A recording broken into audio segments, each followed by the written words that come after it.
আগে ফেসবুকে একটা স্ট্যাটাস লিখলে আপনি চিন্তা করতেন যে ধরে ফেলতে পারে আমারে। একটা একটা একটা কমেন্ট করার আগে আপনি চিন্তা করতেন যে হয়তো আমি বিপদে পড়তে পারি। এই যে আপনি নিঃশ্বাস ফেলতে পারছেন, লিখতে পারছেন, আপনি ভয় পাচ্ছেন না যে আমাকে কেউ ধরবে, গ্রেফতার করবে। যেমন আমরা কথা বলার আগে চিন্তা করতাম, লেখার আগে চিন্তা করতাম, কারণ আমরা এমন একটা পরিস্থিতিতে ছিলাম, আমরা কথা বলার আগে, লেখার আগে একটা কিছু বললেই, লিখলেই এনএসআই খবর দিত, এনএসআই, ডিজিএফআই, কত ঝামেলা ছিল। এই যে মানুষ স্বাধীনতা ভোগ করছে, আর মাহফিলের তো ওটা তো আর বললামই না। আমরা ঢাকায় আমাদের জাতীয় উলামা শাখায়ে পরিষদ থেকে যে সেমিনারগুলো করতাম, বলে সুবহানাল্লাহ, তাদবির মানে প্রথমে আপনি রমনা থানায় যান, ডিএমপিতে যান, আবার মগবাজার যান, অমুক আসবে, কে বক্তব্য দিবে, কি বক্তব্য দিবে, আপনারা কারা, মনে হয় আমাদেরকে এরা চিনে না। ওই দিন প্রোগ্রাম করছি, এটা আমার স্বাধীনতা, কোনো অনুমতি নাই। কিসের অনুমতি? অনুমতি ছাড়া করব। এখন কোনো ওয়াজ মাহফিল করতে পারমিশন যদি কেউ চায়, তাহলে আমাদেরকে খবর দিবেন। কিসের পারমিশন? স্বাধীন দেশে ওয়াজ মাহফিল যেখানে ইচ্ছা হবে, কোনো পারমিশন। ওয়াজ মাহফিলের পারমিশন দিয়েছেন আল্লাহ, সেখানে আবার পারমিশন দেওয়ার কে? হ্যাঁ, আমার খুব লম্বা সময় তো ওয়াজ করতে পারবো না, আমার তাড়া আছে, বুঝছেন। প্রাণ ভরে বলবো ইনশাল্লাহ। তো দেখেন, আমি যে কথাটা তরুণদেরকে বলতে চাচ্ছি, আপনারা দেখেন, এরা মানে আমাদের, আমরা তো বাকশাল আসলে কি, এটা আওয়ামী লীগের আমলে আপনারা কিছুটা বুঝছেন।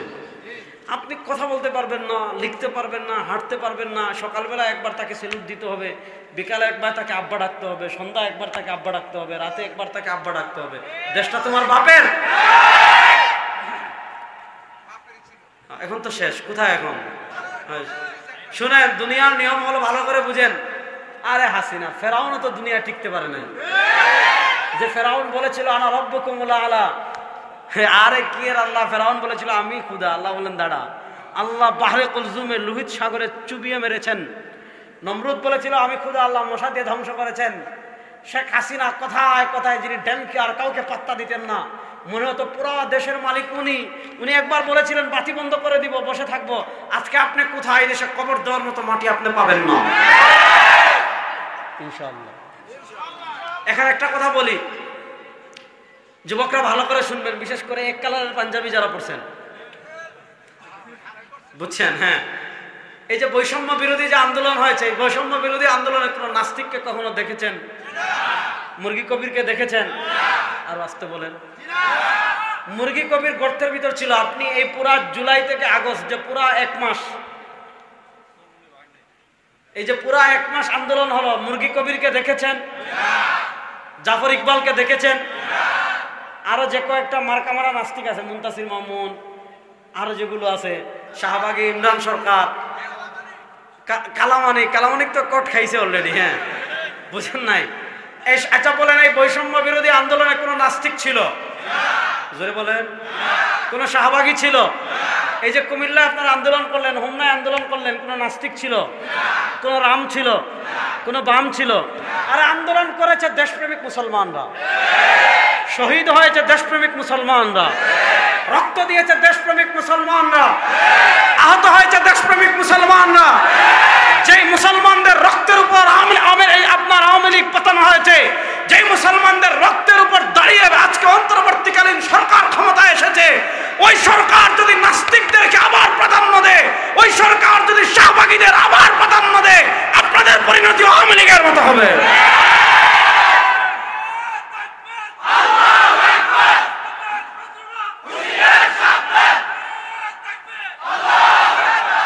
বাকি এই আন্দোলনে আমাদেরকে একটা মেসেজ দিয়েছে, কি জানেন?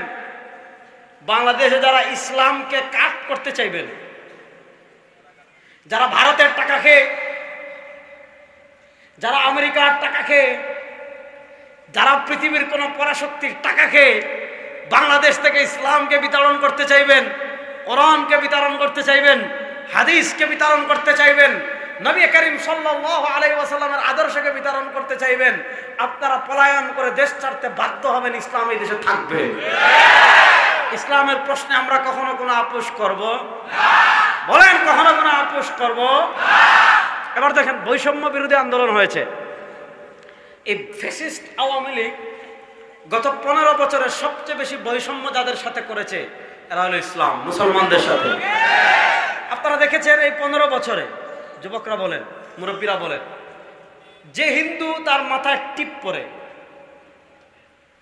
যে বৌদ্ধ পৈতা পরে, যে খ্রিস্টান ক্রুশ ব্যবহার করে, তাদের ধর্মীয় চিহ্ন ব্যবহার করার কারণে, কোন হিন্দু তার ধর্মের প্রতীক ব্যবহার করার কারণে, কোন বৌদ্ধ তার ধর্মের প্রতীক বর্ণনা ব্যবহার করার কারণে, কোন খ্রিস্টান সে ক্রুশ পরিধান করার কারণে কোথাও অপদস্থ হয়েছে, লাঞ্ছিত হয়েছে, চাকরি থেকে বঞ্চিত হয়েছে। চাকরি থেকে এরকম কোন উদাহরণ বাংলাদেশে আছে? এর বিপরীত আছে। এক শাহবাগীকে এক পুলিশ সদস্য, এটা বলছে কিনা প্রমাণিত না, এক শাহবাগীকে এক পুলিশ সদস্য বলেছিল যে আপনি টিপ পরেছেন কেন। এটা বলার কারণে এই পুলিশ সদস্যের চাকরি চলে গিয়েছিল। তো আমি যেটা বলতে চাচ্ছি, এই আওয়ামী লীগ শুধু না, স্বাধীনতার পর থেকে বাংলাদেশে যে সমাজ, যে শ্রেণী সবচেয়ে বেশি বৈষম্যের শিকার হয়েছে, ওই শ্রেণীর নাম হলো মুসলমান। আপনি দেখেছেন বিভিন্ন ভার্সিটিতে হিজাব পরার কারণে আমার বোনদেরকে হেনস্থা করা হয়েছে। বিভিন্ন সেক্টরে আমার যে সকল ভাইরা আর্মি বলেন, পুলিশ বলেন, বিভিন্ন প্রতিষ্ঠানে দাড়ি রাখার কারণে হেনস্থার শিকার হয়েছে, আছে না নাই? এরপরে আপনার ভার্সিটিতে যে ছেলেটা নামাজ পড়ে, দেখেন ছাত্রলীগ কত খারাপ ছিল। এরা ঢাকা ভার্সিটিতে তালাশ করতো কারা ফজরের নামাজ পড়ে। এই যে ফজরের নামাজ পড়তো তাকে জঙ্গি মনে করা হতো। আমাদের পরিচিত ভার্সিটির অনেক ছেলে পেলে আছে যারা আমাদের কাছে আছে, তারা মসজিদে ভয়ে যেত না। আপনি চিন্তা করেন, আপনি ফিলিস্তিন বানিয়ে ফেলেছিল আমাদের। আবার দেখেন বিভিন্ন জায়গায় আপনারা দেখেছেন আলেমদের কাছে গিয়ে ফাজাইলে আমল পেয়েছে। ফাজাইলে আমল বইটা মসজিদে পড়ে না, দেখেন নাই? এটা জঙ্গি বই। ফাজাইলে আমল, এই সকল মিশকাত শরীফ, এগুলাকে জঙ্গি বই বলে।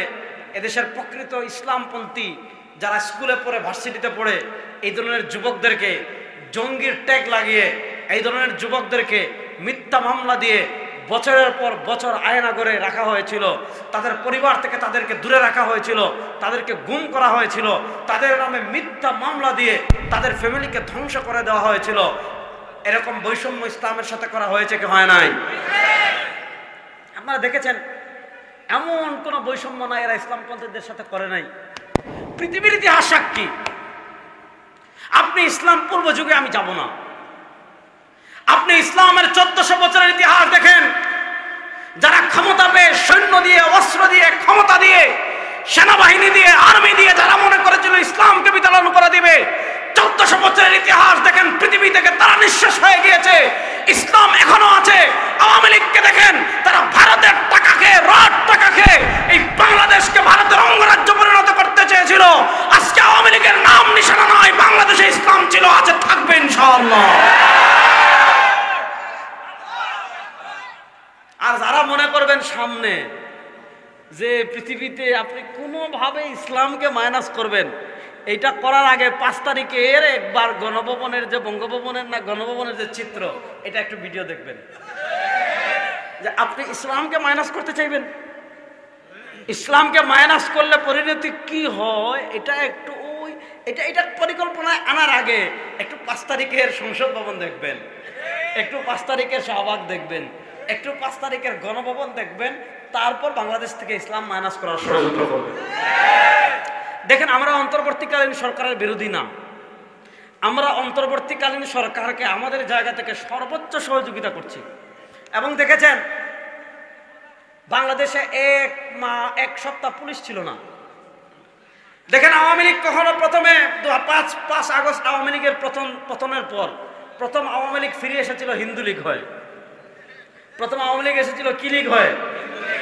দেখেন পৃথিবীতে, আমি আপনাদেরকে একটা কথা চ্যালেঞ্জ করে বলি, পৃথিবীতে বাংলাদেশের মুসলমান যতটুকু সহিষ্ণু, পৃথিবীতে বাংলাদেশের মুসলমান যতটুকু ধৈর্যশীল, পৃথিবীতে মুসলমানরা যে পরিমাণ, বাংলাদেশের মুসলমান যে পরিমাণ ধর্মীয় সম্প্রীতি রক্ষা করে এই পর্যন্ত এসেছে, আপনি আমাদের নিকটবর্তী ভারতের ইতিহাস দেখেন, যারা আমাদেরকে অসাম্প্রদায়িক বাংলাদেশের গল্প শোনায়, ওই সকল ছাগলদেরকে জিজ্ঞাসা করা দরকার, তোমরা আমাদেরকে অসাম্প্রদায়িক বাংলাদেশের গল্প শোনাও, অথচ ভারতে দেখো আমাদের বাবরি মসজিদকে শহীদ করা হয়েছে, শত শত মসজিদকে বুলডোজার দিয়ে গুড়িয়ে দেওয়া হয়েছে, অসংখ্য মুসলমানকে সাম্প্রদায়িক দাঙ্গায় প্রাণ দিতে হয়েছে।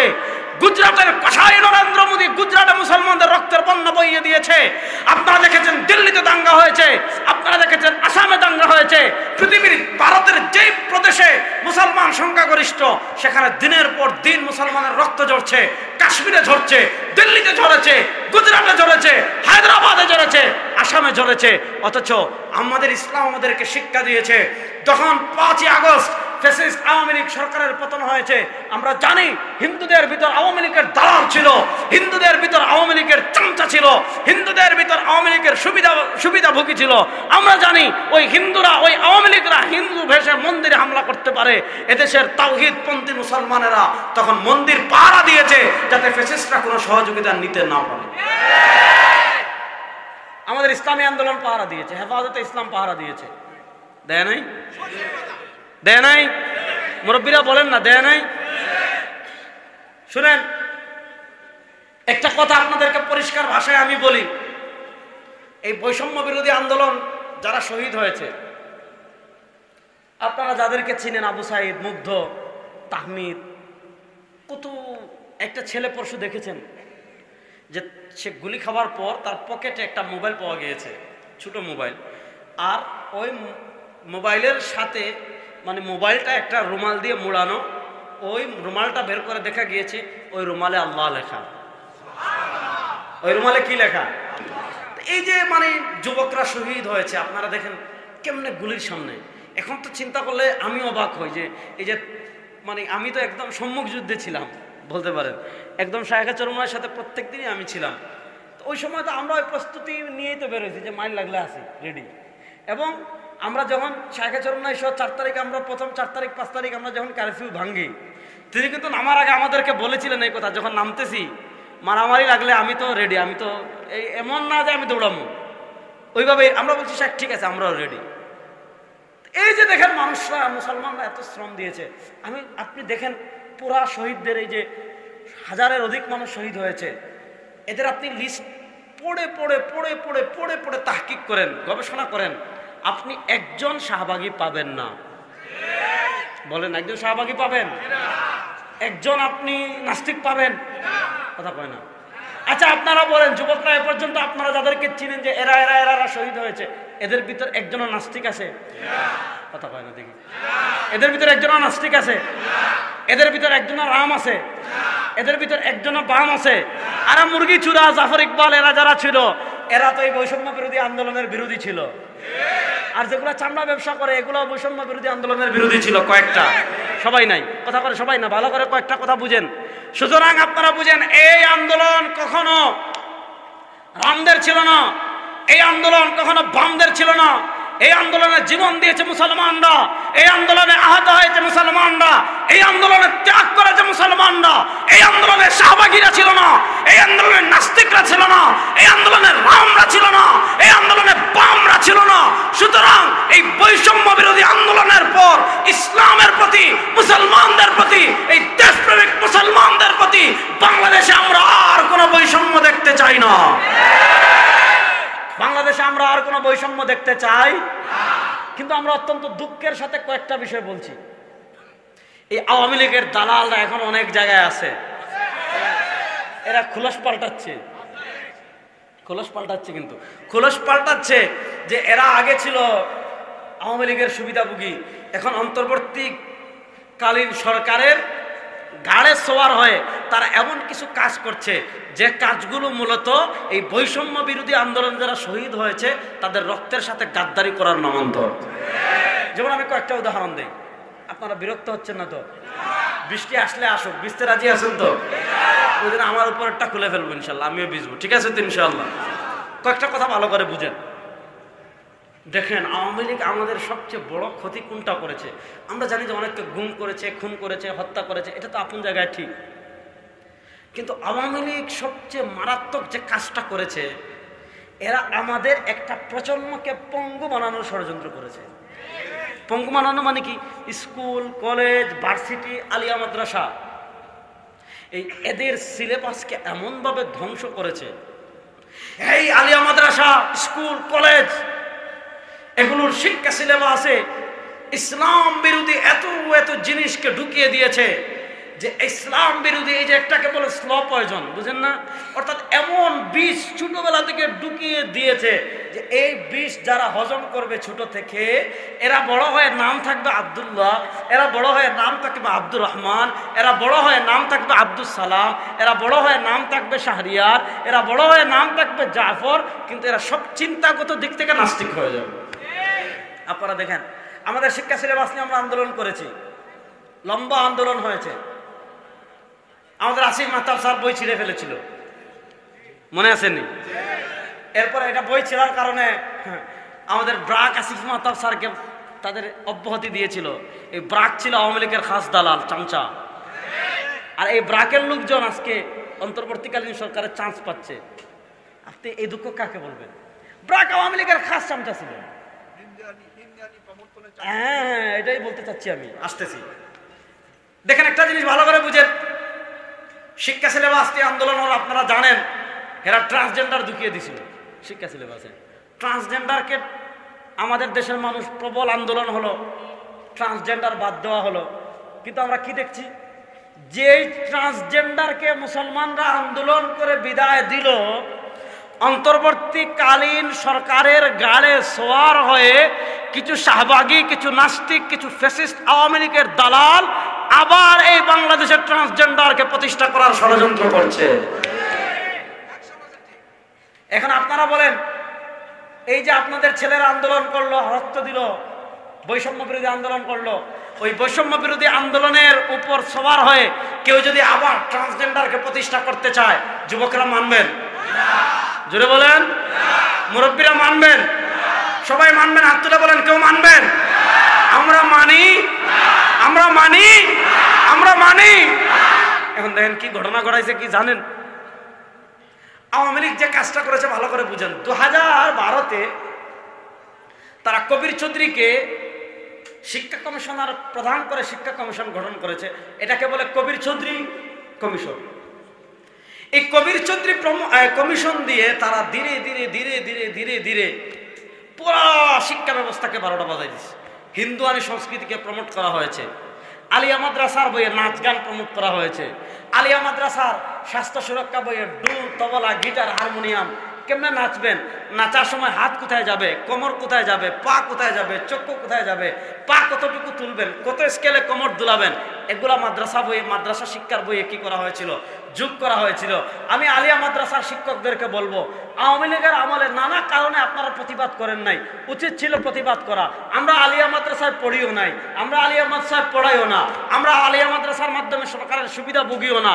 তারপরে আমরা সর্বোচ্চ হুমকি সামনে রেখে কওমি মাদ্রাসার ওলামায়ে কেরাম, দেশপ্রেমিক সাধারণ জনগণ এটার পক্ষে প্রতিবাদ করেছে, আওয়াজ তুলেছে, সব কিছু করেছে। এখন ফ্যাসিস্ট আওয়ামী লীগ নাই, এখন ভারতের আওয়ামী লীগ, দালাল, ভারতের দালাল আওয়ামী লীগ এই দেশের ক্ষমতায় নাই। এই স্বাধীন দেশে আমি আলিয়া মাদ্রাসার শিক্ষকদেরকে অনুরোধ করব, এখন আপনারা আর ঘরে বসে থাকবেন না, এখন আর আপনারা চুপ থাকবেন না, আপনারা এই আওয়াজ তুলেন। ইসলাম বিরোধী, কোরআন সুন্নাহ বিরোধী, মুসলমানদের আকীদা বিরোধী কোন শিক্ষা ব্যবস্থা, কোন শিক্ষা সিলেবাস এই স্বাধীন বাংলাদেশে মুসলমানদের রক্তে যে ফ্যাসিস্ট আওয়ামী লীগের পতন হয়েছে, ওই স্বাধীন বাংলাদেশে ভারতের হিন্দুত্ববাদী কোন শিক্ষা সিলেবাস আর চলতে দেওয়া হবে না, আর চলতে দেওয়া হবে। এখন আপনারা ঘরে বসে থাকবেন না। এখন দেখেন ঘটনা কি ঘটছে, এটা বলার জন্য আমি এত লম্বা ভূমিকা দিচ্ছি। আপনারা বিরক্ত হচ্ছেন না তো? আমি যেটা আপনাদেরকে বুঝাতে চাচ্ছি, আমি আপনাদেরকে বলতেছি, একটু সবর করেন। একটু না, 1 মিনিট সবর করলেই হবে, 1 মিনিটের বেশি সবর করা লাগবে না। দেখেন 2021 সালে আপনারা দেখলেন যে শিক্ষা সিলেবাস হলো, 2021 সালের শিক্ষা সিলেবাসে আপনার আওয়ামী লীগকে, এই আওয়ামী লীগ দেখছেন ট্রান্সজেন্ডারকে ঢুকিয়েছে, আরো অনেক বিতর্কিত অনেক জিনিসকে তারা কি করেছে, শিক্ষা সিলেবাসে কি করেছে, অ্যাড করেছে। আমরা ওদিন শিক্ষামন্ত্রীর সাথে বৈঠক করলাম, শিক্ষা উপদেষ্টার সাথে। এই যে মুফতি সাখাওয়াত হোসেন রাজি সাহেব আসবেন, উনিও ছিলেন, শেখ আহমদুল্লাহ উনি ছিলেন হাফিজাহুল্লাহ। তারপর আপনার এই যে শেখ আহমদ, এই আমাদের ইসলামী আন্দোলনের যুগ্ম মহাসচিব গাজী আতাউর রহমান সাহেব ছিলেন আমাদের। এরপর আব্দুল্লাহ সাইফুল্লাহ ভাই ছিলেন সচেতন নাগরিক সমাজের আহ্বায়ক। আমাদের লামাজাবি ঘরানা থেকে আমাদের প্রফেসর মুখতার স্যার ছিলেন। জামাত ঘরানা থেকে ওনাদের উলামা পরিষদের সভাপতি যে খলিল রহমান মাদানী সাহেব ছিলেন। তো ওনারা আমাদেরকে আশ্বস্ত করেছেন যে শিক্ষা সিলেবাস 2021 বাতিল করা হবে, এবং আমি যতটুকু জানি এটা করা হয়েছে। এখন শিক্ষা সিলেবাস যে পরিমার্জন হবে, এটা যে সংস্কার হবে, আমরা দেখেছি অন্তর্বর্তীকালীন সরকারের একটা গেজেট আমাদের কাছে এসেছে যে এখানে 10 জনের একটা কমিটি করা হয়েছে। কয়জনের? এই 10 জনের কমিটি কিসের? জাতীয় শিক্ষাক্রম ও পাঠ্যপুস্তক বোর্ড এনসিটিবি কর্তৃক প্রণীত ও মুদ্রিত সকল পাঠ্যপুস্তক সংশোধন ও পরিমার্জন কার্যক্রম সুস্পষ্টভাবে সম্পন্ন ও সমন্বয়ের লক্ষ্যে নিম্নোক্ত সমন্বয় কমিটি গঠন করা হলো। অর্থাৎ এই যে পাঠ্যপুস্তক পরিমার্জন হবে, সংস্করণ হবে, এটার জন্য 10 জনের কমিটি গঠন করা হয়েছে। কিন্তু দুঃখের সাথে আমরা বলি, এই যে মুসলমানরা এত আন্দোলন করলো, এত রক্ত দিল, মাদ্রাসার ছাত্র প্রায় 74 জন শহীদ হয়েছে। কয়জন? 74 জন। এর ভিতর 20-এর অধিক হলো হাফিজে কোরআন।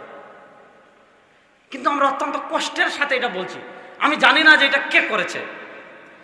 এখানে আমি 2 জনের নাম বলি। যেমন দেখেন এখানে 3 নম্বর যার নাম অধ্যাপক কামরুল হাসান মামুন, পদার্থবিজ্ঞান বিভাগ, ঢাকা বিশ্ববিদ্যালয়। এই লোকটা চিহ্নিত শাহবাগী এবং ইসলাম বিরোধী। এই যে কামরুল হাসান মামুন, যে এই লোকটা চিহ্নিত ইসলাম বিরোধী এবং শাহবাগী। সে জানেন কি, এই যে আমরা কোরবানির দিন পশু জবাই করি না, এটার জন্য তার এত মায়া যে আমরা পশু হত্যা করতেছি। তারপর সে পর্দা নিয়ে কটূক্তি করেছে, এবং ধর্মের কারণে নারী অধিকার থেকে বঞ্চিত হয়েছে, এটা নিয়ে কটূক্তি করেছে। বুয়েট থেকে তাবলিগ ছাত্ররা তাবলিগে বের হয়, এটা নিয়ে কটূক্তি করেছে। এবার বলেন, যে শাহবাগী হিজাবকে নিয়ে কটূক্তি করে, নারীকে নিয়ে কটূক্তি করে, নারী বিষয়ক ইসলামের আইন নিয়ে কটূক্তি করে, তাবলিগকে নিয়ে কটূক্তি করে, এখন আপনারা বলেন এই ধরনের চিহ্নিত ইসলাম বিরোধী লোক, আপনার ছেলে স্কুলে কি বই পড়বে? আপনার ছেলে আলিয়া মাদ্রাসায় কি বই পড়বে? আপনার মেয়ে কি বই পড়বে? আপনার সন্তান কি বই পড়বে? এটা সম্পাদনা করবে কে? এটা পরিমার্জন করবে কে? এই ধরনের চিহ্নিত একজন শাহবাগী, এটা আপনারা চান? যুবকরা বলেন, কারা কারা চান না দেখে একটু হাত তুলেন তো। এটা আমরা কেউ চাই? এটা হলো একটা, এই হলো এক চিজ। আরেকজনের নাম বলি। 5 নম্বরের নাম হলো সামিনা লুৎফা নিবরা, সহকারী অধ্যাপক, সমাজ বিজ্ঞান বিভাগ, ঢাকা বিশ্ববিদ্যালয়। সে কি জানেন? সে গতবার যখন ট্রান্সজেন্ডার প্রসঙ্গ এসেছে, সে ট্রান্সজেন্ডারকে সমর্থন করেছে। এখন আমরা জানি না এই কাজগুলো কারা করেছে, আমরা জানি না, কিন্তু আমরা দাবি করব যে এই ধরনের চিহ্নিত 2 জন যে ইসলাম বিরোধী রয়েছে, আমাদের দাবি অত্যন্ত সুস্পষ্ট। এই 2 জনকে এই যে আপনারা পাঠ্যপুস্তক সংশোধন এবং পরিমার্জন কমিটিতে রেখেছেন, কি কারণে রেখেছেন আমরা জানি না, কারা রেখেছে আমরা জানি না, কাদের কারণে রেখেছে আমরা জানি না, না জেনে রেখেছেন কিনা তাও জানি না। কিন্তু সারা বাংলাদেশের আপামর যত মুসলমান আছে, তাদের প্রাণের দাবি হলো এই 2 জনকে এই কমিটি থেকে বাদ দিতে হবে। এই 2 জনকে এই কমিটি থেকে বাদ দিতে, এই দাবির সাথে আপনারা একমত আছেন না নাই? হাত তুলে বলেন, একমত আছেন না নাই? এবং দ্বিতীয় দাবি হলো, এই 2 জনকে শুধু বাদ দিলেই হবে না, এই আন্দোলনে আলেমদের অবদান আছে না নাই? বড় আস্ত কইলেন, বলেন না। এই আন্দোলনে বলেন, প্রধান অতিথি আপনি বলেন, আলেমদের অবদান আছে না নাই? মুরব্বী এখন কথা কম, অবদান আছে না নাই? এই যুবকরা তোমরা বলো, কেউ তো মাদ্রাসায় পড়ো নাই, পড়ছো? আচ্ছা আপনারা বলেন, আলেমদের অবদান আছে না নাই? তাহলে এই আলেমদের অবদান শুধু আলেমদের না, আপনি কোন কথা কোরআন হাদিস বিরোধী, কোন কথা আপনার পড়লে আমার ছেলে নাস্তিক হয়ে যাবে, আমার ছেলের ঈমান থাকবে না, এগুলো বুঝতে হলে আলেমদের প্রয়োজন আছে না নাই? তাহলে এই কমিটিতে একজন আলেমকে অন্তর্ভুক্ত করার প্রয়োজন আছে না নাই? সুতরাং এই কমিটিতে 1 নম্বর একজন আলেমকে যোগ করতে হবে। দুই নম্বর হলো সাধারণ ধর্মপ্রাণ মানুষ সারা বাংলাদেশকে অচল করে দিয়েছিল। আমাদের পলক ভাই নেট বন্ধ করে দিয়েছিল, উনি পলকে পলকে চুকের পলকে নেট বন্ধ করে দিয়েছিল। আচ্ছা, এই নেট বন্ধ করার পরে দেশের সাধারণ মানুষ কত কষ্ট করে রাজপথ দখল করে রেখেছিল। এই সাধারণ মুসলমানদের প্রতিনিধিত্ব করে এমন একজন মুসলমান শিক্ষাবিদ ধর্মবিদকেও এই কমিটিতে অন্তর্ভুক্ত করতে হবে এবং নাস্তিক শাহবাগীদেরকে এই কমিটি থেকে বাদ দিতে হবে। যদি বাদ না দেন খেলার জন্য আমরা রেডি। কথাবার্তা ক্লিয়ার? যদি বাদ না দেন খেলার জন্য 92% মুসলমান রেডি। ওই মুসলমান আওয়ামী লীগের গুলির সামনে মিয়াম বুক পেতে দিয়েছে, 15 বছরের ফ্যাসিস্টের সামনে যারা বুক পেতে দিয়েছে, 2 মাসের অন্তর্বর্তীকালীন সরকারকে মোকাবেলা করার জন্য এরা কিন্তু প্রস্তুত। সুতরাং আপনাদেরকে বলবো, দেশে আগুন লাগাবেন না, দেশের মুসলমানদেরকে আবার রাজপথে নামতে বাধ্য করবেন না। অতি শীঘ্রই এই 2 নাস্তিককে কমিটি থেকে বাদ দেন। যদি কমিটি থেকে বাদ না দেন, এই 2 নাস্তিককে টেনে হিচড়ে নামানোর জন্য এই দেশের মুসলমান প্রস্তুত থাকবে ইনশাআল্লাহ। ইসলামের প্রশ্নে আমরা কাউকে এক চুল ছাড় দিব? বলেন, ইসলামের প্রশ্নে আমরা কাউকে এক চুল ছাড় দিব? এই একটা বিষয় বললাম, প্রথম বিষয় শেষ। এবার দ্বিতীয় বিষয় আসবো। দ্বিতীয় বিষয় আলোচনা করে আমি আমার আলোচনা শেষ করব ইনশাআল্লাহ। দ্বিতীয় বিষয় আসেন, বৈষম্য বিরোধী আন্দোলন নিয়ে কথা বললাম। এবার আসেন, আমরা বারবার অতীতে ধোঁকা খেয়েছি, আমরা রক্ত দেই, আমরা আন্দোলন করি, আমরা শহীদ হই, কিন্তু মাথায় কাঁঠাল খায় আরেকজন। আচ্ছা বলেন, 1971 যে মুক্তিযুদ্ধ হলো, এই মুক্তিযুদ্ধ কি ইসলামের বিরুদ্ধে ছিল? জীবনেও না। একটা কথা ভালো করে বুঝবেন, যুবকরা ভালো করে শুনেন। আজকে আমাদের দেশে একদল শাহবাগী বুদ্ধিজীবী আছে। এই শাহবাগী বুদ্ধিজীবীরা বলে মুক্তিযুদ্ধের সবচেয়ে বড় চেতনা হলো ধর্মনিরপেক্ষতা। পড়েন নাউজুবিল্লাহ। অথচ মুক্তিযুদ্ধের যতগুলা সনদ আছে, আপনি 69-এর গণ অভ্যুত্থানের দাবি দেখবেন, 70-এর নির্বাচনের দাবি দেওয়া দেখবেন, আপনি মুজিবনগর সরকারের ঐতিহাসিক 6 দফা দেখবেন, কোথাও আপনি সেকুলারিজম ধর্মনিরপেক্ষতা পাবেন না। অর্থাৎ মুক্তিযুদ্ধের কোন ঐতিহাসিক দলিলে যে এই দেশের বাংলাদেশকে পাকিস্তান থেকে আলাদা করা হচ্ছে, এই বাংলাদেশকে পাকিস্তান থেকে আলাদা করার যে যুদ্ধ হচ্ছে, এটার একটা মৌলিক কারণ হলো ইসলামকে বিয়োগ করে বাংলাদেশে মুক্তিযুদ্ধ প্রতিষ্ঠা করা। আপনি 52-র ভাষা আন্দোলন থেকে 70-এর নির্বাচন পর্যন্ত আসেন, কোথাও সেকুলারিজম বা ধর্মনিরপেক্ষ এই শব্দ আপনি পাবেন না। প্রথম যখন 72 সালে সংবিধান প্রণয়ন করা হলো, আপনারা জানেন কামাল সাহেব ভারতে গিয়ে সংবিধান লিখেছিলেন। এটা আপনারা জানেন কি জানেন না? এই যে গণফ্রন্ট নাকি একটা দল আছে না, গণফোরাম, হ্যাঁ, তো গণফোরামের যে এই যে প্রধান যে ডক্টর কামাল, উনি কি করলেন, সংবিধান ভারতে গিয়ে লিখলেন। ওই ভারতের প্রথম 72-এর যে সংবিধান, ওই সংবিধানের প্রথম সেকুলারিজম তথা ধর্মনিরপেক্ষতা আসলো। 72-এর আগে মুক্তিযুদ্ধরাও জানতো না যে আমরা সেকুলারিজম ধর্মনিরপেক্ষতা প্রতিষ্ঠার জন্য মুক্তিযুদ্ধ করছি। যারা জীবন দিয়েছে তারাও জানতো না যে আমরা ধর্মনিরপেক্ষতা প্রতিষ্ঠার জন্য জীবন দিচ্ছি।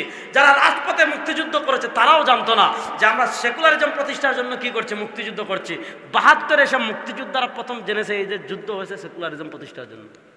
এটা কি হাস্যকর বিষয় দেখেন। আপনারা জানেন 72-এর প্রথম সংবিধানে সেকুলারিজম আসলো। শেখ মুজিব সাহেব 71 থেকে 72, 73, 74, 75-এর 15ই আগস্ট উনি মারা গেলেন। এই 4 বছরের সংবিধান সংশোধন হয়েছে 4 বার। বুঝেন, এই 4 বছরের সংবিধান সংশোধন হয়েছে 4 বার। জিয়াউর রহমান সাহেব, শহীদ জিয়াউর রহমান সাহেব যখন প্রেসিডেন্ট হলেন, তখন সংবিধানের 5ম সংশোধনী হলো। মুসলমানদের দাবিকে তিনি সর্বোচ্চ গুরুত্ব দিয়ে এই সেকুলারিজমকে বাদ দিয়ে সংবিধানে একটা ধারা যোগ করলেন, আল্লাহর উপর পূর্ণ আস্থা এবং বিশ্বাস। আল্লাহর উপর পূর্ণ, কথা বলে না কেন, আল্লাহর উপর পূর্ণ আস্থা এবং এটা আমাদের ঈমান। আল্লাহর উপর পূর্ণ আস্থা আছে না নাই? কেউ যদি বলে না আল্লাহর উপর পূর্ণ আস্থা না নাই, কিছু আল্লাহর উপর আর কিছু রামের উপর ঈমান আছে না গেছে? যে আল্লাহর উপর পূর্ণ আস্থা বিশ্বাস নাই, অর্ধেক আল্লাহর উপর আর অর্ধেক দুর্গা দেবীর উপর ঈমান আছে না গেছে? আমরা বলি পূর্ণ আস্থা বিশ্বাস একমাত্র কার উপর? আল্লাহর উপর জোরে বলেন না। পূর্ণ আস্থা বিশ্বাস একমাত্র কার উপর? এই 19 সংবিধানের 5ম সংশোধনী থেকে, যুবকরা ভালো করে নোট করবেন, সংবিধানের ৫ম সংশোধনী থেকে ২০০৮ সালে আওয়ামী লীগ ক্ষমতায় আসার আগ পর্যন্ত সংবিধানের একটা ধারা ছিল আল্লাহর উপর পূর্ণ আস্থা এবং বিশ্বাস। মধ্যখানে ১৯৯৬ থেকে ২০০১ পর্যন্ত আওয়ামী লীগ ক্ষমতায় ছিল, তখন তারাও কিন্তু এটা পাল্টায় নাই। তখনও কিন্তু কি সংবিধানে আল্লাহর উপর পূর্ণ আস্থা এবং বিশ্বাস ছিল। ২০০৮ সালে আওয়ামী লীগ ক্ষমতায় আসলো, বিচারপতি খায়রুল কাবির স্বপ্রণোদিত হয়ে, এই প্রধান বিচারপতি ছিল, সে কতগুলো আকাম করেছে। একটা আকাম করেছে সংবিধান থেকে আল্লাহর উপর পূর্ণ আস্থা বিশ্বাস বাদ দিয়েছে। আরেকটা আকাম করেছে তত্ত্বাবধায়ক সরকারের এই যে আইন, এটা সে বাদ দিয়ে এই কখনো রাতের ভোট, কখনো আপনার নিজের ভোট, কখনো আপনার বিনা ভোট, এগুলা সবার পিছনে দায়ী। তাহলে যে প্রধান বিচারপতি নিজে স্বপ্রণোদিত হয়ে আল্লাহর উপর পূর্ণ আস্থা এবং বিশ্বাসকে বাতিল করেছে, তাকেও বিচারের সম্মুখে দাঁড় করতে হবে। আমার কাছে দেন, আমার কাছে দেন, আমার কাছে দেন, আমার কাছে দেন, দেন, আর সব প্রশ্নের উত্তর দেবো, কোনো সমস্যা নেই ভাই। আচ্ছা, আজকে ইসলামের আজান মাসলা মাসাইল তো বহু শুনছেন, এগুলা শুনেন।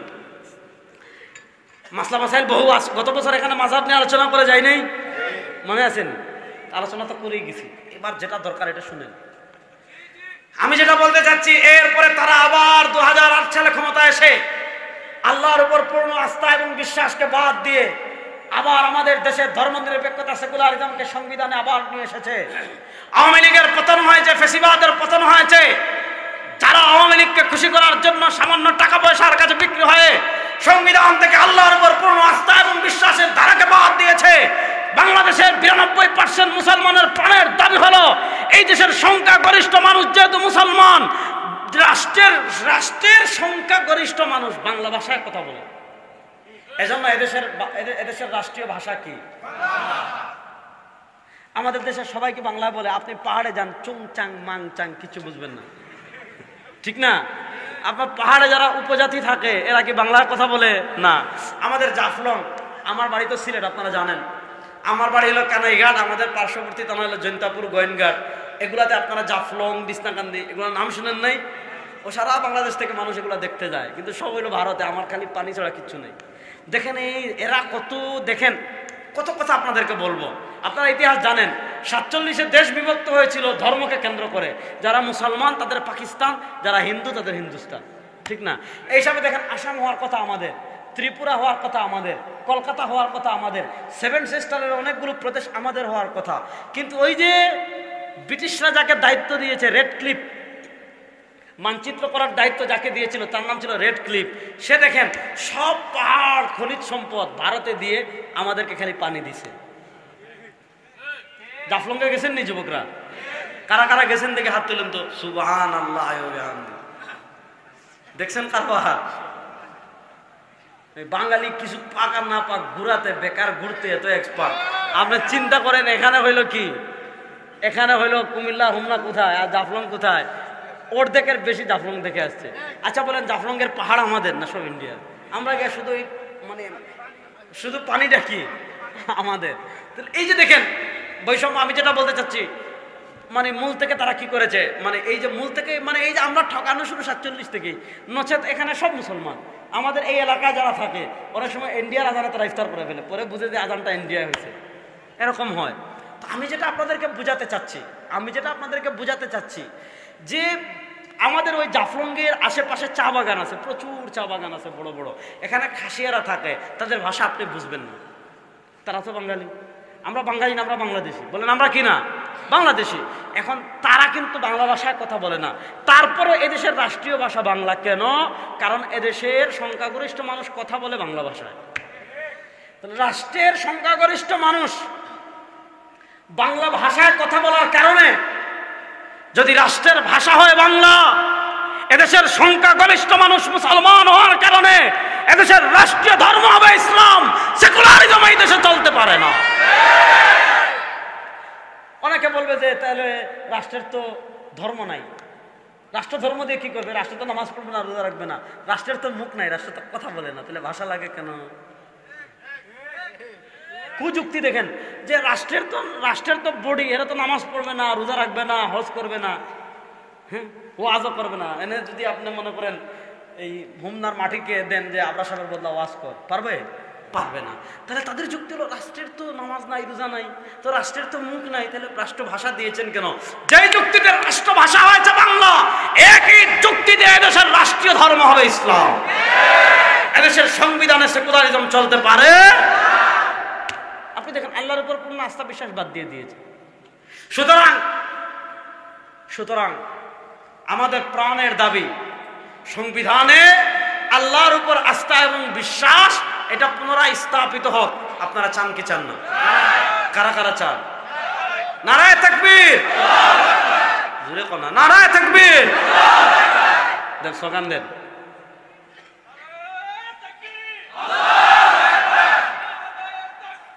আল্লাহু আকবার। ঘরে ঘরে জালো, আপনাদের আলো, আমার নেতা তোমার নেতা, সব সমস্যার সমাধান। আল্লাহু আকবার। শুনেন, এখন স্লোগান দেবেন আল কোরআনের আলো সংসদে জ্বালো। কারণ সংসদে কোরআন জ্বালাইতে পারলে সব সমস্যার অটোমেটিক সমাধান। আর এই নাস্তিকরা চায় যে কোরআন তোর ঘরে থাকুক, ঘরে তুই কোরআন নিয়ে থাক। নাস্তিকরা চায় তোমার ঘরে কোরআন দিয়ে যা ইচ্ছা করো, আমাদের আপত্তি নাই। সংসদে কোরআন আনা যাবে না, আইন আদালতে কোরআন আনা যাবে না, সংবিধানে কোরআন আনা যাবে না। এখন সময় এসেছে, মুসলমানদের রক্তে এই দেশ স্বাধীন হয়েছে। এই দেশের সংসদ, এই দেশের আদালত, এই দেশের প্রত্যেকটা সেক্টর কোরআনের আলোয় আলোকিত হবে।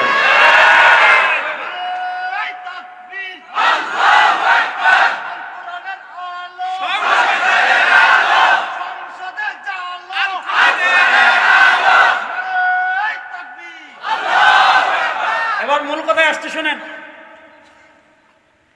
মূল কথা বলে আমি শেষ করব, লম্বা সময় দিতে পারবো না, জন্য দুঃখিত। কথা ভালো করে বুঝেন। আজকে এই আমরা যারা মুসলমান, আমাদের একটা গুরুত্বপূর্ণ দায়িত্ব। আমাদের আরিফ বিন হাবিব সাহেব ইকামতে সলাতের উপর আলোচনা করে গিয়েছেন। আকিমুস সালাহ, নামাজ প্রতিষ্ঠা করা। কোরআনে যেমন আকিমুস সালাহ আছে, কোরআনে তেমন আকিমুদ্দিনও আছে, আছে না নাই? কোরআনে যেমন আকিমুস সালাহ নামাজ প্রতিষ্ঠার কথাও আছে, কোরআনে তেমন আকিমুদ্দিন দিন প্রতিষ্ঠার কথা আছে। দিন প্রতিষ্ঠা অর্থাৎ জীবনের সব সেক্টরে দিন প্রতিষ্ঠা করা, নামাজ প্রতিষ্ঠা করা যেমন ফরজ, মুসলমানের জন্য দিন প্রতিষ্ঠা মেহনত করাও তেমন ফরজ। একটা হলো যে ইসলামী রাষ্ট্র একমাত্র মাকসাদ না। এখানে অনেকে ভুল করে, কি ভুল করে? যে সব ইসলামের মূল বানিয়ে ফেলে রাষ্ট্রকে, আর বাকি সবকে রাষ্ট্রের অধীন বানিয়ে ফেলে। যেমন তারা মূল বলে রাষ্ট্র, স্টেট, এজন্য এরা আকিমুদ্দিনের অর্থই করে ইসলামিক স্টেট প্রতিষ্ঠা। এটা হলো বিকৃতি। আকিমুদ্দিন মানে দিন প্রতিষ্ঠা। এখন আমরা মেহনত করব, এর অর্থ এই নয় যে দিন ইসলামিক স্টেটই মূল, আর নামাজ এটা ট্রেনিং, রোজা এটা ট্রেনিং, হজ এটা ট্রেনিং, যাকাত এটা ট্রেনিং না। নামাজ একটা মৌলিক ইবাদত, রোজা একটা মৌলিক ইবাদত, হজ একটা মৌলিক ইবাদত। ইসলামী রাষ্ট্র হোক অথবা না হোক, রাষ্ট্রীয়ভাবে দিন প্রতিষ্ঠা হোক অথবা না হোক, আমাদের দায়িত্ব হলো মেহনত করা। যদি হয় আলহামদুলিল্লাহ, যদি নাও হয় তারপরে নামাজ মৌলিক ইবাদত, রোজা মৌলিক ইবাদত, হজ মৌলিক ইবাদত, এগুলাতে কোনো কুতাহি করা যাবে না, এগুলো আপন জায়গায় করতে হবে। কিন্তু এবার বলেন, ইকামতের দ্বীনের গুরুত্বপূর্ণ যে দায়িত্ব আল্লাহ আমাদেরকে দিয়েছেন, এটার পিছনে ইসলামিক স্টেট মূল মাকসাদ না। এমন মূল মাকসাদ না যে বাকি সব তাবে, যে নামাজ এটা ট্রেনিং, অনেকে এটা বলে যে ইকামতের দ্বীনের অনুবাদই করে ফেলে যে ইসলামিক স্টেট। এগুলো গলত, চরম পর্যায়ের তাহরিফ। কিন্তু প্রশ্ন হলো, রাষ্ট্রের সব সেক্টরে দিন প্রতিষ্ঠা করার প্রয়োজন আছে না নাই? আপনি দেখেন, আমি আপনাদেরকে কয়েকটা কথা বলি। আজকে আমাদের সমাজের অবস্থা দেখেন, মানুষের জীবনের চেয়ে দামি দুনিয়াতে কিছু নাই। মুসলমান বলেন বা যেই বলেন, একজন মানুষের প্রাণের দাম অনেক বেশি। জীবনের দাম আছে না নাই? আপনারা বুঝছি যে আমরা সমাজের আপনি ছাড়েন নাকি? বিরক্ত হয়ে গেছেন? বিরক্ত হলে ছেড়ে দিব ইনশাআল্লাহ। একজন মানুষের জীবনের দামের চেয়ে দামি কিছু আছে? আল্লাহ তাআলা পবিত্র কোরআনে কিছু, মান কাতালা মুমিনাম মুতাআম্মিদান ফাজাযাউ জাহান্নাম খালিদান ফিহা আবাদা। এরকম না যে যদি কেউ কোনো মুসলমানকে ইচ্ছাকৃত হত্যা করে চিরকাল জাহান্নামে থাকবে। এখানে চিরকালের ব্যাখ্যা আছে, সেই আলোচনায় আমি যাচ্ছি না। যে কেউ কবিরা গুনাহ করলে চিরকাল জাহান্নামে হবে কিনা, এটা মুতাজিলাদের সাথে আমাদের আকীদাগত ইখতিলাফ আছে, ওইটা আমি যাচ্ছি না। মানুষের জীবনের দাম এত বেশি, নবী করিম সাল্লাল্লাহু আলাইহি ওয়াসাল্লাম হাদিসে বলেন, লাউ আন্না আহলাস সামাই লাউ আন্না আহলাল আরদি ওয়া আহলাস সামাই ইশতারাকু ফি কাতলি ওয়াহিদিন লা আকাব্বাহুমুল্লাহু নারা জামিআ। পুরো আসমানের সবাই মিলে, জমিনের সবাই মিলে যদি একজন মুসলমানকে হত্যা করে, যদি আসমান জমিনের সবাই মিলে একজন মুসলমানকে হত্যা করে, তাহলে একজন মুসলমানকে হত্যা করার কারণে আল্লাহ সবাইকে জাহান্নামে দিয়ে দিবে।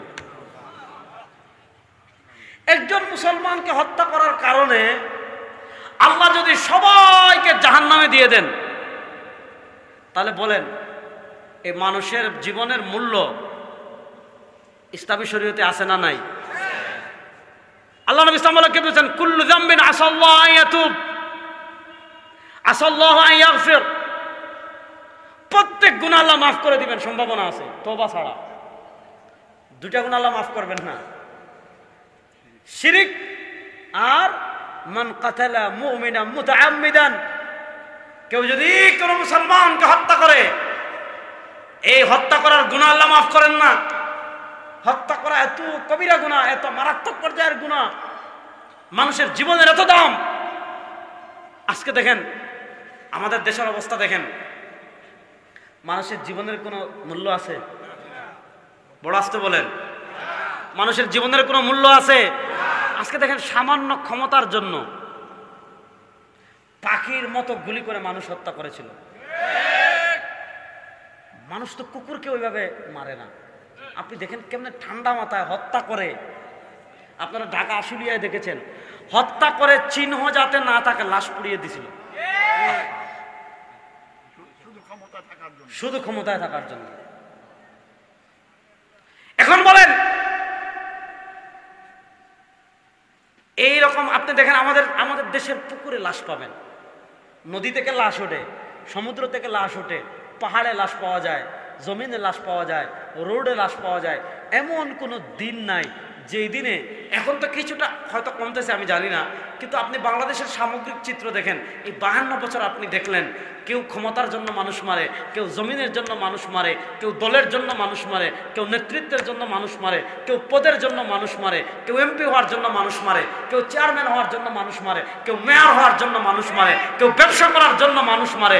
টাকার দাম ছিল আমাদের দেশে, পয়সার দাম ছিল, নেতার দাম ছিল, পদের দাম ছিল, চামচাগিরির দাম ছিল, মানুষের জীবনের দাম ছিল না। শুধু আওয়ামী লীগের 17 বছরের রাজনৈতিক কারণে কত মানুষ হত্যা হয়েছে। এরকম হত্যাকাণ্ড আমাদের দেশে আপনি এটা চলুক আপনারা চান? কথা বলেন। এ ধরনের হত্যাকাণ্ড আমাদের দেশে চলুক আপনারা চান? কারা কারা চান না দেখে একটু হাত তুলে দেখেন তো। আপনার জীবন, সন্তানের জীবন নিরাপদ থাকুক, স্বাভাবিক মৃত্যু, এটা আপনারা চান কি চান না? এই জিনিসের সমাধান দিতে পারবে একমাত্র ইসলাম। চ্যালেঞ্জ করে বলতে পারি, সমাধান দিতে পারবে একমাত্র ইসলাম। আপনি দেখেন, আমি সৌদি আরবকে প্রমোট করছি না এখানে, কারণ সৌদি আরবে ইসলাম বিরোধী অনেক কিছু আছে।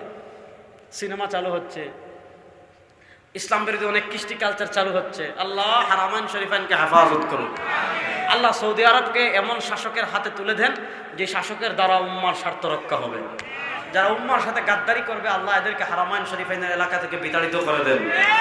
আমি যেটা বলতে চাচ্ছি, পৃথিবীর 2টা রাষ্ট্রের উপমা আমি দিই, আরো অনেক রাষ্ট্র আছে। সদ্য স্বাধীন হওয়া আফগানিস্তান, সদ্য স্বাধীন হওয়া দেখেন, ইসলাম বিচার ব্যবস্থায় 3টা ধারা রেখেছে: হুদুদ, কিসাস, তাযিরাত। হুদুদ, কিসাস, তাযিরাত। আর আমাদের দেশে ব্রিটিশ 2 ধারা দিয়ে গিয়েছে, একটা হলো দেওয়ানি আর হলো ফৌজদারি।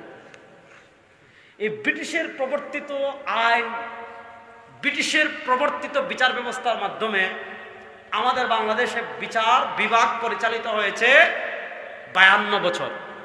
একটু কথা বুঝবেন, ব্রিটিশের প্রবর্তিত বিচার ব্যবস্থার মাধ্যমে আমাদের দেশের বিচার বিভাগ পরিচালিত হয়েছে 52 বছর। এই 52 বছরে আপনারা বলেন, যাদের আত্মীয় স্বজন খুন হয়েছে, যাদেরকে অন্যায়ভাবে খুন হয়েছে, তাদের 10% কি ন্যায় বিচার পাইছে?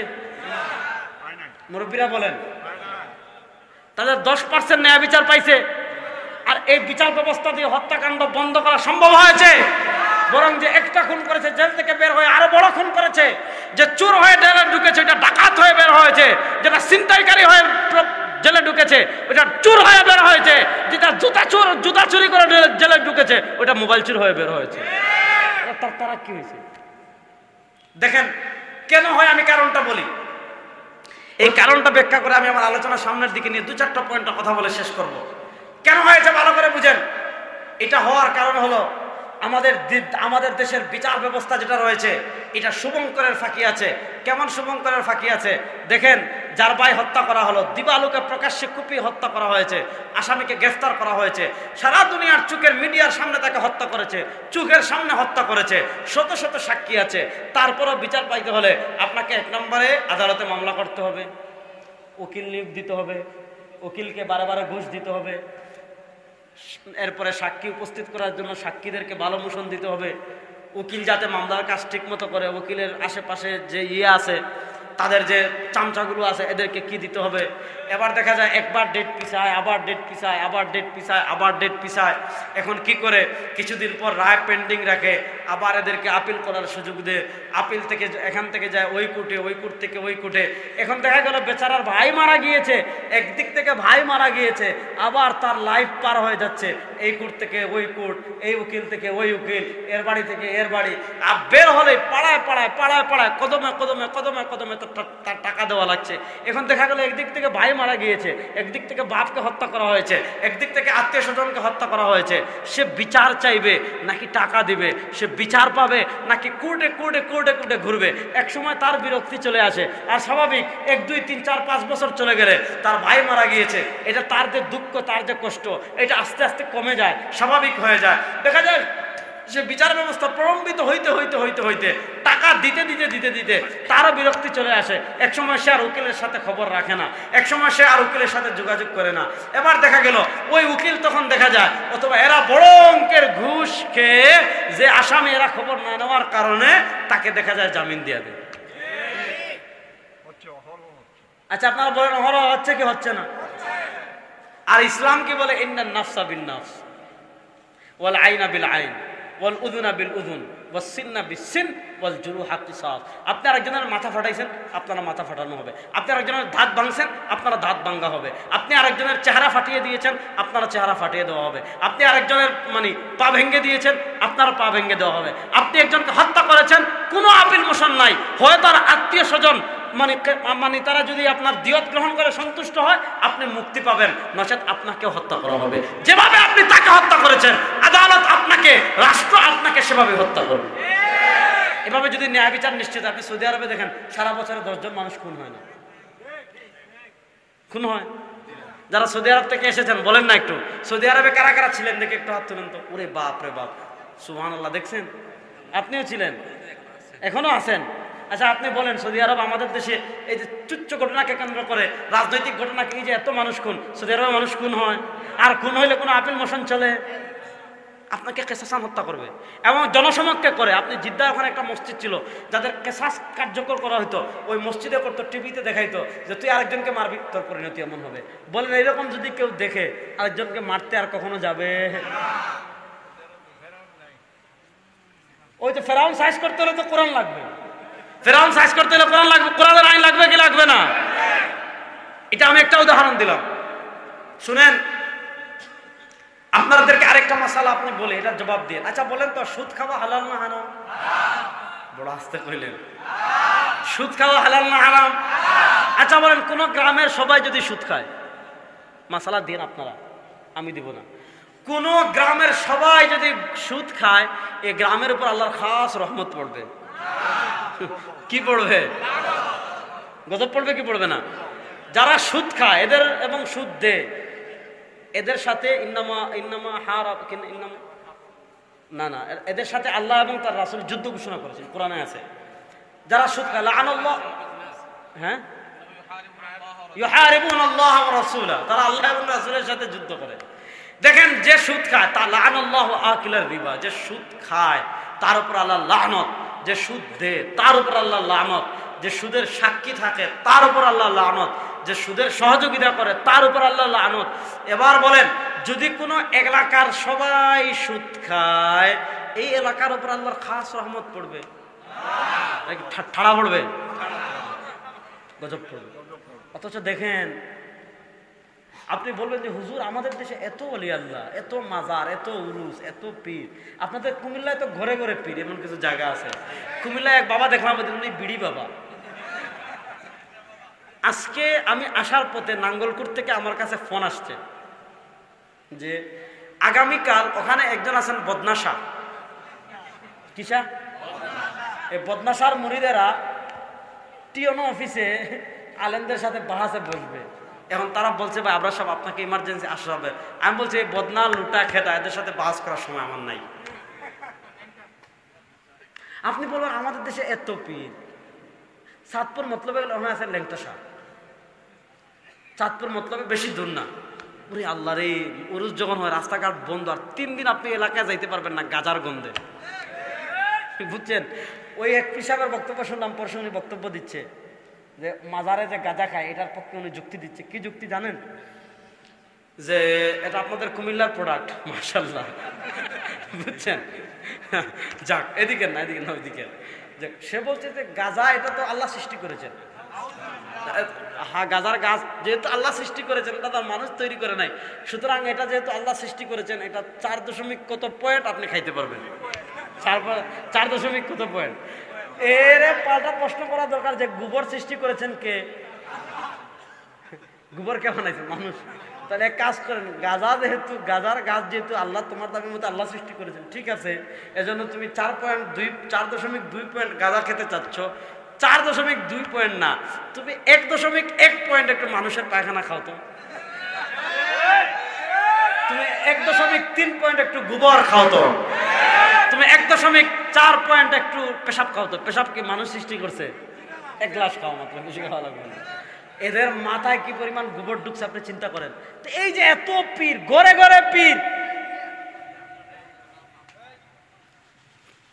কিন্তু দেখেন এই বাংলাদেশের অর্থনীতি দাঁড়িয়ে আছে সুদের উপর।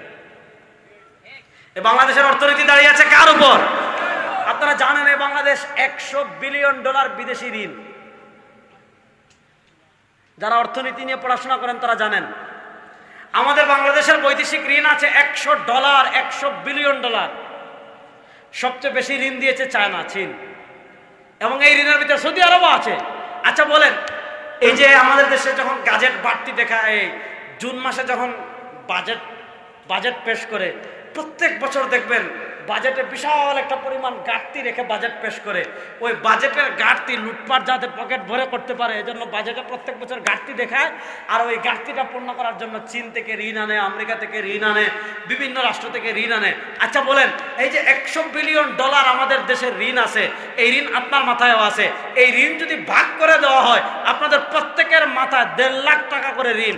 আপনি উন্নয়নের গল্প শুনেছেন, আপনি দেশ সিঙ্গাপুর হওয়ার গল্প শুনেছেন, আপনি ওইটার গল্প শুনেছেন, ওইটার গল্প শুনেছেন, কিন্তু দেশ যে $100 বিলিয়ন ঋণ, এটা তো আপনি শুনেন নাই। আচ্ছা বলেন, এই যে আমাদের দেশে $100 বিলিয়ন বৈদেশিক ঋণ আছে, এটা সুদ সহ না সুদ ছাড়া? আর আসতে বলেন, এটা সুদ সহ না সুদ ছাড়া?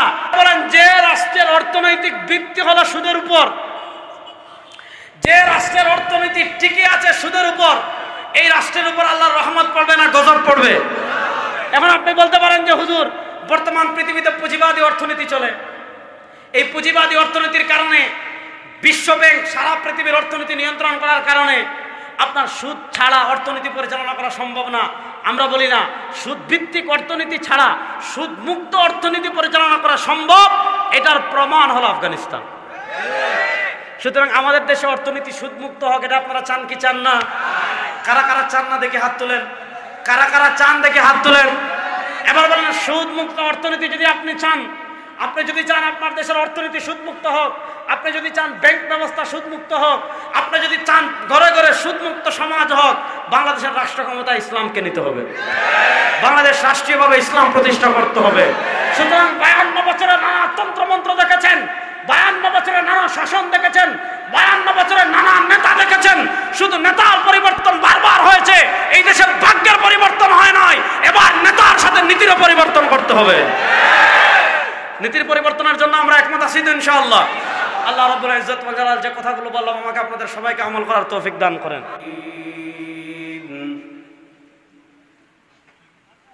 أما بعد فأعوذ بالله من الشيطان الرجيم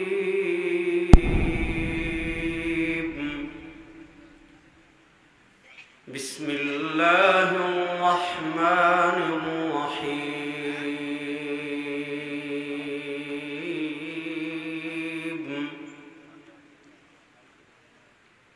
وما كان المؤمنون لينفروا كافة